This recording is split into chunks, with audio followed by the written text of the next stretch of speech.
we had to, downsize where we were staying because it was a lot. My mom took loans. The My good, social- the good dressings, I would say. I put in the work, sleepless nights. I was so determined, like I must be successful here.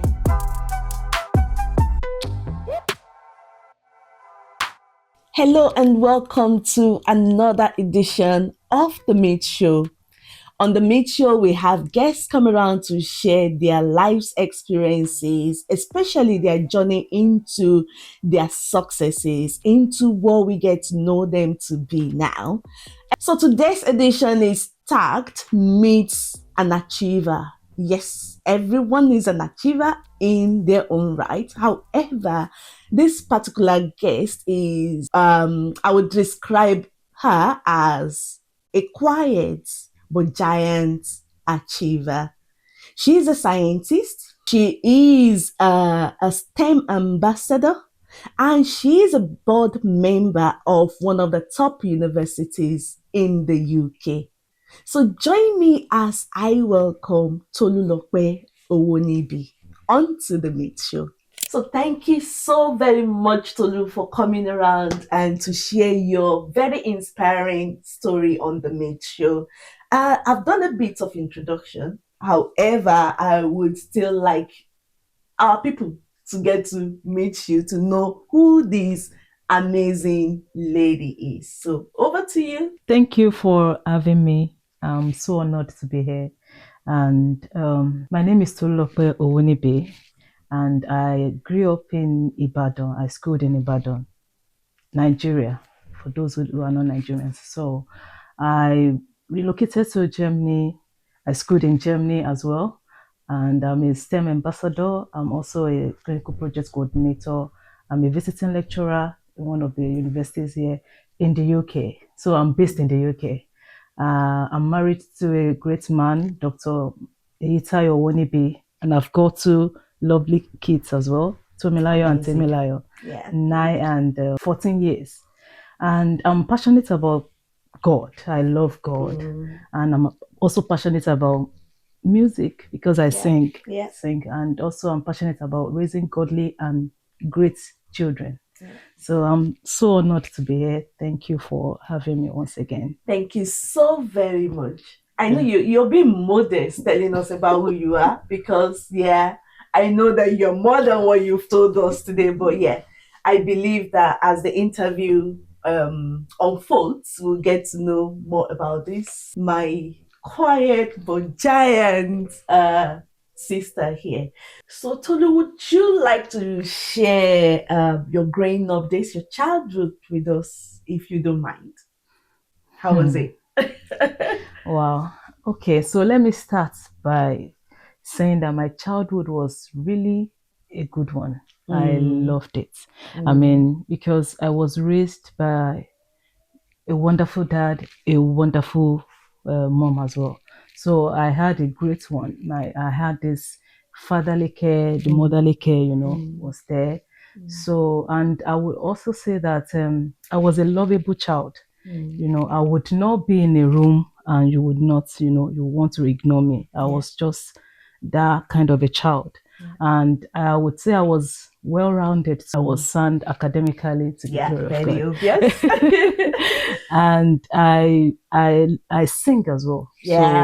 So, and also I've got beautiful handwriting. I think that was what really attracted teachers to me because I've had teachers that are still my friends till now, when I was in high school. So, and also my fashion sense was not bad as well. So, of course. So you're beautiful. Yeah, thank you, thank you. So I've had people come to me, my friends, and those who were not my friends, to to teach them how to write because, like I said, I've got lovely handwriting and also to sing as well. So I would just do it. So I would say that before I knew the word influence or inspire, to influence people positively, I've started doing that. I didn't even know the word You existed. didn't know what you were doing, Yeah, but you yeah, were yeah. I was already just doing into it. it, and I found joy doing it. So I would teach people how to sing. I would teach people how to write, and that was it. Yeah. And you know, I have a name for you. Should I say it? what's the So I call her Sister Tolu Olowiyo. yeah, that's true. Olowiyo simply means okay. Olowiyo simply means literally. Let me just say, Olowiyo means someone that sings so well, right? Someone that sings so well, that has a really soothing voice. Like she can sing and you go to sleep. Not that she bores you with her song, but yeah, just to tell you how beautiful her voice is. So yeah, she's a beautiful singer. Thank you, thank you, thank you. Yeah, that's lovely. So you had a really good childhood experience. You were raised with love. Yes, I mean, from what you said. Yeah, That's good. That's good.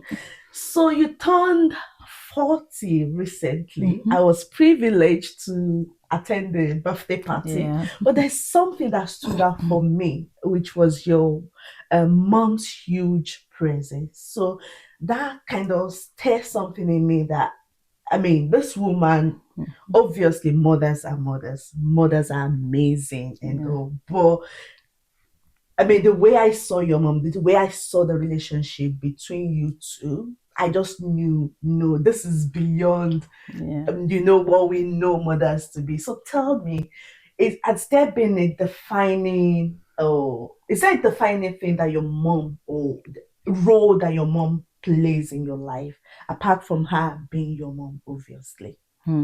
Okay. Oh, okay. So when I was 12, I lost my dad. And, it was a big shock. We were not expecting that at all. I mean, the least thing that we were not expecting that, because I remember that night my dad was with us. I mean, he used to, tell us stories, he was just there. He was a great man. So that night we still chatted, we still, gisted, and he just died like that. And it was, a big one, even though I didn't really because I was small, I was 12 then. So I felt it, but not and then, I mean, things were not okay. Life, we suffered. Let me put it that way. My mom found it tough. We also found it tough. Okay, maybe I should just fill you in a bit about my background. So I was born into a polygamous family. So I've got lovely half siblings. And also, so I'm the last born. We are 9 in total. So, and we're just 2 from my mom's side. So we're 2 girls. So we found it really tough. So we had to, downsize where we were staying, because it was a lot. My mom took loans so that she would be able to live the life. I mean, the life that was not different from the one we were living when my dad was alive, and even, a better one. And, she sacrificed a lot. I mean, like a lot. Wow. And I also remember when I was in, I finished my secondary school. I was, it took me time before I could get into the university. So I didn't expect that, because, I was someone that people looked up to me, like I was there. And then I was now the one, academics, yes. So highly intelligent. Were you the head girl, library prefect in your school? I don't know. I was the social prefect girl. I was the head girl. Yeah. So here comes the social. Yeah. Even the good, the good dressings, I would say. Okay, so okay, so back to what I was saying. So I was, academically, like I said, I was good. I've had, even neighbors that would want their kids to be around me, to be associated with me, for me to teach them things like that. So, and then I had to stay at home to be home, writing JAMB. I don't know. I mean, for those who don't know JAMB, who are not Nigerians, it's an exam, like external exam, that you must write and pass if you want to get into the university in Nigeria. So I wrote it the first time, the second year, the third, the fourth. So, my mom didn't even like, abuse me or, compare me with my friends that had gone to the university. She was there, she was supportive, she was encouraging me, she was praying for me, praying with me, asking me for, what my plans, that act. I mean, all those things, I mean, how she just took it really, I mean, I was really impressed about how she took it, because I actually wanted to give up on myself. Like, okay, maybe I should not even go to the university again, But she was there. She was strong, very supportive. So that was why I always like, okay, this my mom. I mean, has to be celebrated. yeah, I need to. Yeah, she needs to be celebrated, and yeah, that's good. That's really good. So she took on that role of not just the mom but the dad as well. Yeah. When you lost your dad. Wow. Yeah. I'm not gonna jump ahead of myself. I would have said, look at how the person you turned out to be eventually. But my next question would be around, losing a parent suddenly is life changing. How did your dad's passing? How did it influence who you are today? Did it have any impact in shaping the person that you are today? I would say yes. Yeah. My dad was a very great man. He was a philanthropist. So he helped so many people, to school abroad, because he studied abroad, he schooled abroad. So he sponsored people to study abroad too. So, and, he was just a very kind person. So when he died, we had people, promise us that, I was going to, I was going to take care of your, finances, your pocket money, like that. People were just promising, and because I was small then, I believed like, oh wow, at least this is the time for us to, to reap all what my daddy sowed. But I was so wrong. People didn't fulfill their promises, and you know what? I mean, that made me to trust God more, because I was raised in the way of the Lord as well. I knew God for myself. So I started trusting God, like, okay, wow. I mean, like, so, and I mean, you were trusting God. You knew God before dad passed away. yes, But when he now died, that kind of push you more to God. So that affected you positively. So in some instances, to some children, it goes the other way, unfortunately. Okay, so that actually drew me more to God. Like I prayed, that was when I read my Bible. I was praying that God. You had two major challenges growing up. Number one being dad passing away suddenly, unexpectedly. That must have been really, really devastating. That is one. And the other one being that you had to write entrance exam into university about 4 times. Am I right? Yeah. 4 times. Yeah. And the fact that you are a bright child, you were a bright child, a lot of people looked up to you, and almost everyone will think, oh, gaining an admission into university will come like a piece of cake to you. But unfortunately, that wasn't the case for you. So with these challenges, did you ever feel limited by these circumstances? And if indeed you felt limited, how did you push past this limitation? Okay, so with my dad's death, I mean, people promised and they didn't fulfill. So that made me to trust God more. Yeah. So I was closer to God, and I'm so thankful that God came through for me. Yeah. And with regarding my academics, when I had to write JAM many times. Yeah. JAM is entrance exam into the university in Nigeria. Yeah. So it took a lot from me. I lost my self-esteem. I was, because my friends had gone to the university.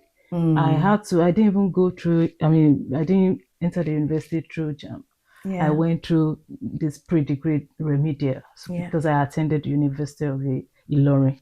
Yes. So I remember my friends, I mean, my mates were in their final year, and I Mm. was doing pre-degree. I was doing Wow. pre-remedial, like Yeah. even pre-100 level. That was, I Yeah. was not myself. I was not happy because Mm. before I used to be a very lively person. Mm. I would, I mean, you would not be around me. You would definitely laugh.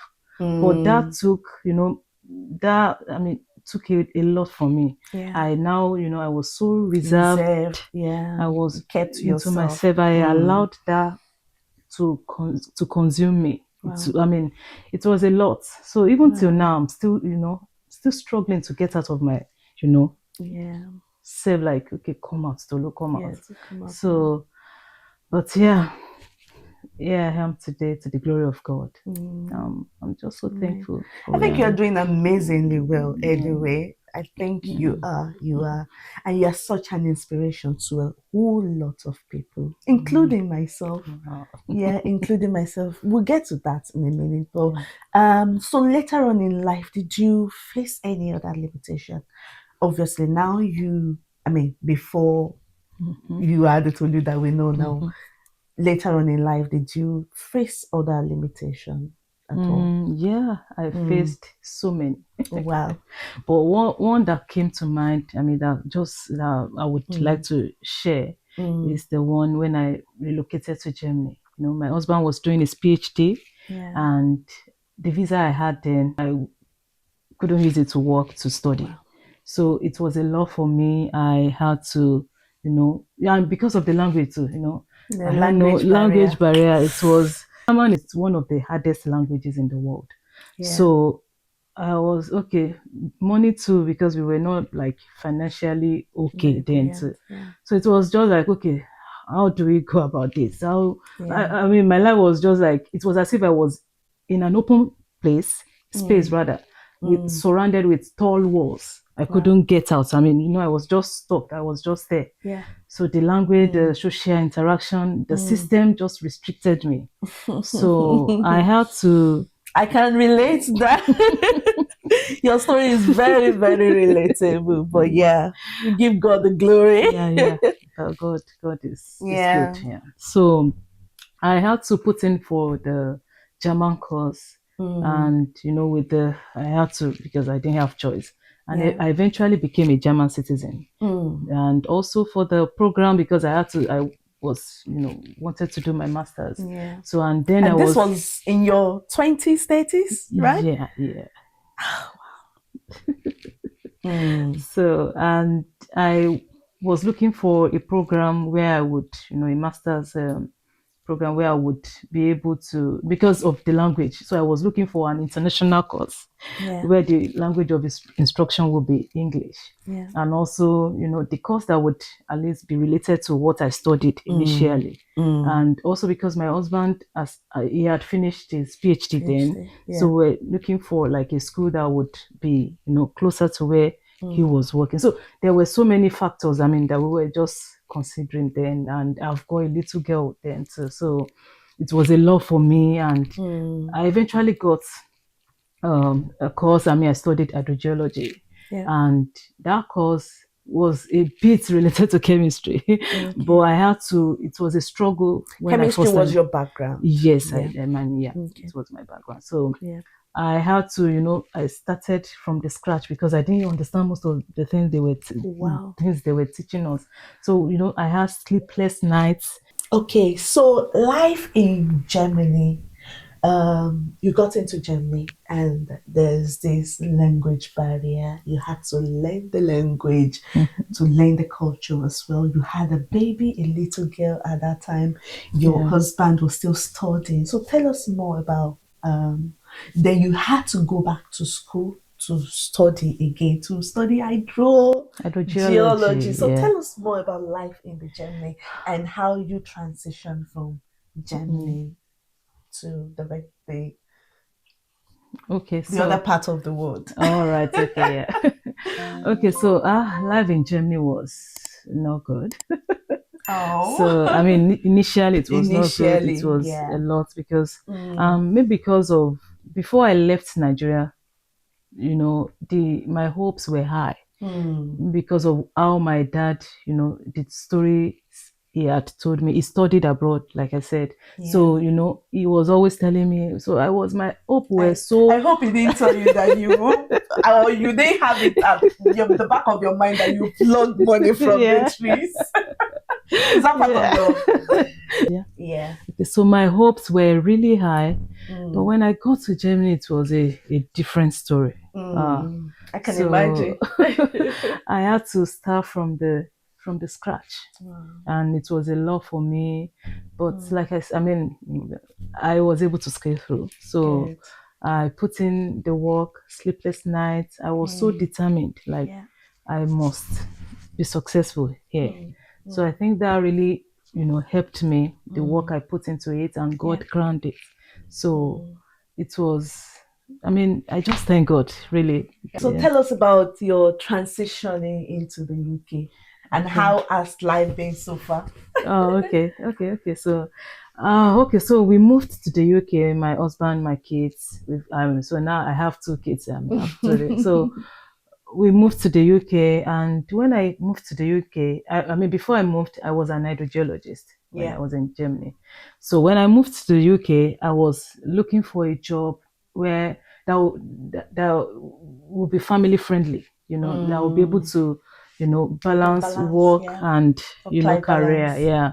Yeah. So I was not ready to practice to be an hydrogeologist Yeah. while when we moved to the UK. So I Mm. was just applying, because I didn't mind starting from the scratch again. So I was Mm. applying, and then I got an offer with GSK. I Ah, know a lot of people know GSK. It's yeah, a pharmaceutical. big company here in the UK, Yeah. and so and when I got in, Mm. I loved what I was doing. I loved it so much. Like, I was like, Yeah. okay, so is there something like this? I was just like, Oh. so when I was there, I was able to interact with senior colleagues. Yeah. I was just asking questions because, like I said, I loved what I was like. Okay, so is there something like this? I Mm. wanted to know more. Mm. So I asked questions, and they were able to. I said, oh, so that was Mm. why I stopped. I had to go back to school again to do my Wow. master's in pharmacology. Wow. So I went back to school to study pharmacology, and then I started work again. I'm a now with GSK with another company, and Mm. I was just happy with what I mean the new career that I started, and That's it's good. been so lovely to the glory That's of so God. awesome. Yeah, yeah. I mean, that just sums it up. Like, who would have thought after everything that you've been through, all the Mm, challenges, all the limitation and everything, just tend to say that there is a light at the end of the tunnel, yeah.